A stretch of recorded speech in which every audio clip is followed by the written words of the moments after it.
Well, we've all been there. In a relationship that's starting to get serious, and then the primal and slightly retarded part of our brain starts to give us reasons why we shouldn't be in that relationship. She was in the mafia. Yes, the Cosa Nostra. Some of these reasons are better than others. She smelled exactly like beef vegetable soup. But in the end, you really have to decide whether you're just being paranoid, To this day, I still don't know where my cat is. or maybe all of your suspicions are just because your girlfriend's sister is trying to kill you. Welcome to So I Married an Axe Murderer. This movie really seemed destined for the grocery store video department. As funny as it is, So I Married an Axe Murderer was the kind of movie that was never going to reel in any particular demographic. It was really too quirky for the romance crowd, and it was too romantic and avant-garde for the Friday night comedy crowd. So where did it find a home? Well, it found a home with movie renters like me, the same people who are now willing to go see it at the occasional midnight showing in small theaters. This movie is really very heavy on atmosphere. It never lets you forget that it takes place in San Francisco, which is what seems to happen in almost every movie that's ever taken place in San Francisco. There he is, the man himself, Mr. Ronnie James Dio. Oh, hi, everybody. The movie also takes place in the early 90s, and it really feels like the 90s. Hello! Now, with it being the 90s, it's only natural to make the main character very much interested in the culture of the 60s. I said it, and therefore it makes sense. The stage is set by showing Charlie indulging his hobby of beat poetry as it relates to the current state of his love life. Woman! Whoa, man! Whoa, man! The camera work in this scene is pretty cool, flowing around the crowd with the beat of the music. And for people seeing this movie for the first time, hearing Charlie's performance is usually an indicator that the movie is definitely something different and unique. She was a thief, you gotta believe. She stole my heart and my cat. It's really the characters in this movie that make the script what it is, even if there are character traits that are slightly unnecessary except to have a one-off joke. You look like an undercover cop trying to look hip. I am an undercover cop trying to look hip. That being said, it's interesting to point out that this is the first movie that I'm aware of that Mike Myers plays two characters. He plays both Charlie and Charlie's dad. Look at the size of that boy's head. Shh. I'm not kidding, it's like an orange on a toothpick. Charlie's dad is a crude-mannered and outspoken Scottish guy. All right, give your mother a kiss or I'll kick your teeth in. What? I didn't have any corn. He's so well utilized in this movie that I have often found myself forgetting that Myers is playing a second role. Oh, I hated the Colonel with his wee beady eyes and that smug look on his face. Oh, you're gonna buy my chicken. Oh. Dad, how can you hate the Colonel? Because he puts an addictive chemical in his chicken that makes you crave it fortnightly, smart arse. Charlie's mother, while much more the warm and supportive role in this movie, Lighten up, Charlie. You got pickle up your arse again. is no comedic slouch either. Wow, you've turned into a right sexy wee bastard. Do you know that? The guy Charlie's mom just face raped is Tony, the best friend character. He's an undercover cop who is bored with the slow reality of being a detective. This establishes a side story between him and his police chief, played by Alan Arkin. You're too nice. I'm too nice? Yes, you're too nice. The interactions between these two characters are pretty seamless and organic. This allows the dialogue to come to life, as opposed to feeling like a series of punchlines. I've never even commandeered a vehicle. Now that sounds like a lot of fun. Now, this wouldn't be a romantic-buddy flick without the love interest. And we'll get to Harriet's character in just a minute, but first I'd like to show how the movie sets up the relationship. Charlie goes into her store to buy a haggis. What's haggis? Sheep stomach stuffed with meat and barley. And what do you do with it? You eat it. How revolting. Huh. My references seem to be starting to talk to each other. Well, I'm sure that's nothing to worry about. Anywho, I point this out because this is such an awkward first encounter that nothing about this should have told Charlie that she was interested. Based on that knowledge, he does the next logical thing. He drives by the business at a random time so she can see him driving by just to look at her. You know, I actually tried this once, only I was the one wearing the Dutch meat-making dress. So yes, Harriet is so thrilled at this drive-by flirting that Charlie decides it would be a good idea to talk to her during a horribly busy time of day. Strike 3, Charlie, that means you apparently get a funny music montage and a first date.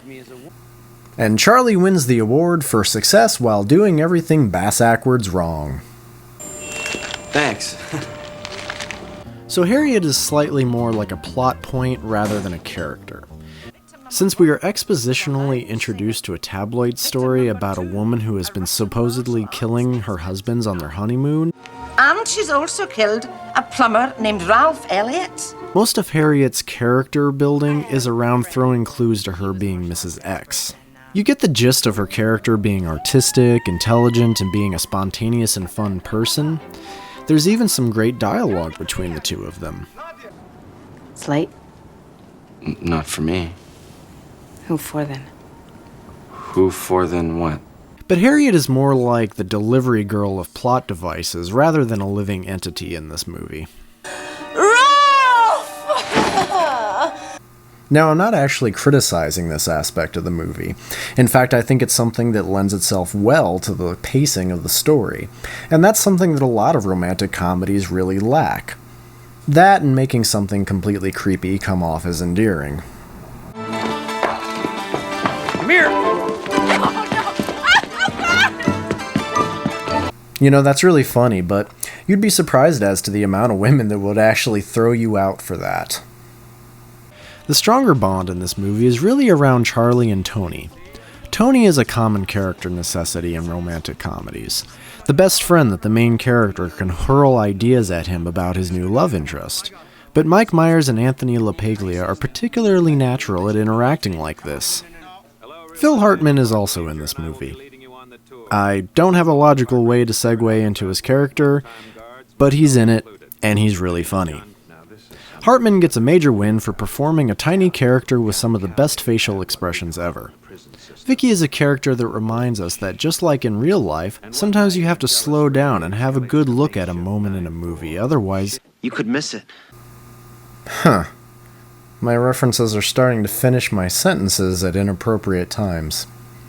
Ah well, I think I'll just go ahead and ignore this problem. Until it swims up and bites you on the ass!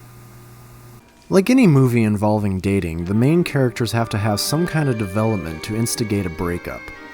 When the details start to pile on to suggest that Harriet could have been the woman married to all the missing men in the Weekly World News article, Charlie begins to become paranoid and tries to get Tony to help him investigate. I'm getting worried about you. You're starting to live your life according to the Weekly World News. Well, it's the 8th highest circulating paper in the world, I'll have you know. This culminates with Charlie entering the age-old dating stage of acting like a schizophrenic asshole. I would usually just get that part out of the way while I was still in the process of asking them out. Charlie, of course, breaks up with Harriet because if your girlfriend is a murderer, then breaking up with her will usually make you safer. Or deader, depending on the woman. The error of his male ways are quickly revealed when Tony finds out that someone else has confessed to the murder of one of Mrs. X's victims. Somebody just turned themselves in for the murder of Ralph Elliott. What about the other murders? So far, she just confessed to the one murder. Pleading and apologizing doesn't work to get Harriet back, so the most logical next step to getting on into the third act is to perform jazz poetry on the roof next door to her. He wants you back! He screams into the night air like a fireman going to a window that has no fire. And because it was in the script, this wins Harriet back. Now, we all know the best thing to do right after a breakup is propose to your girlfriend. Marry me. No. Please? But they do get married, and they leave for their honeymoon. It stands to make sense that Harriet begins to act strange and aloof around the same time that Tony learns that the person who confessed to the honeymoon killing also confessed to several historical assassinations. Well, she's confessed to the murders of Abraham Lincoln, Warren G. Harding, and Julius Caesar. She's a nutcase! A nutcase! Oh my God. I really do love how Harriet changes as a character in these few scenes leading to the climax. The hope, of course, being that you will suspect that she's plotting Charlie's death. The rest of the movie certainly has a look that stands apart from most movies of the time, but once we get to the honeymoon, we get a change of scenery, music, and even switch a point of view temporarily. When Tony contacts Charlie about Harriet being the killer, it sets off a series of events that seems to slip right out of his, and therefore the audience's, hands. Everything accelerates and becomes more surreal. Put him in the honeymoon chair.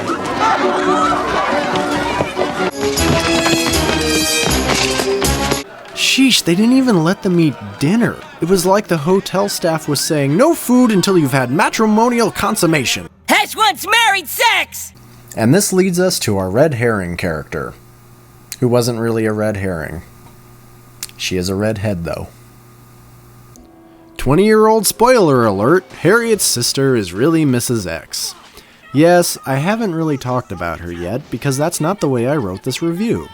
Rose was thrown into the mix in order to add an extra layer of strangeness around Harriet and generally seemed suspicious. I'm sorry! I thought you were somebody else, sorry! So it's no big surprise that she ends up being the killer. But this isn't really a movie you watch for the mystery or suspense, you watch it for the laughs. Tony had already chartered a plane flown by Stephen Wright. Shouldn't take very long. Actually, I have no concept of time. He had commandeered a car driven by Charles Grodin. I would like to commandeer this vehicle. No. And he arrives in time to find Harriet locked away in the closet and Charlie missing. This culminates in the climax between Rose and Charlie, tee-hee, fighting it out on the roof while Harriet is interrogated by Tony. So what you're saying to me is that Rose killed your husband, forged breakup notes to make you think that they left you. Yes. Oh, listen, that's them, up on the roof. They're up on the roof. Listen! Charlie gives Rose a clit kick and sends her over the edge. See, this is symbolic of Rose's inability to cope with her interpersonal rage. Tony pulls her in through the window and he hauls her away. Come on, we're going in. Oh, sorry. In a very cool reprise to the poem Charlie has been expressing himself with throughout the movie, we end the story with the final addition to his verse. So knowing, so trusting, so love, Ed. Happy face fade out. This is one of those movies that I almost always feel better coming out of it than I did going into it. The script is pretty solid, the photography and imagery are more than adequate, blending a tone of mystery and slapstick. But what really shines here is the cast of characters, and how everybody seems to be able to feed off of everybody else's energy. You can usually tell when a cast mesh particularly well professionally, and I think that everyone was really having a great time making this movie. So if you've never had the Axe Murderer experience, well, I highly recommend it. I also recommend seeing this movie, but not necessarily in that order. Well, this is Topher from Movie Misperception saying, you may not like it, but that doesn't mean that I won't not to. 16 Johns, 10 Jennies, and then there was her.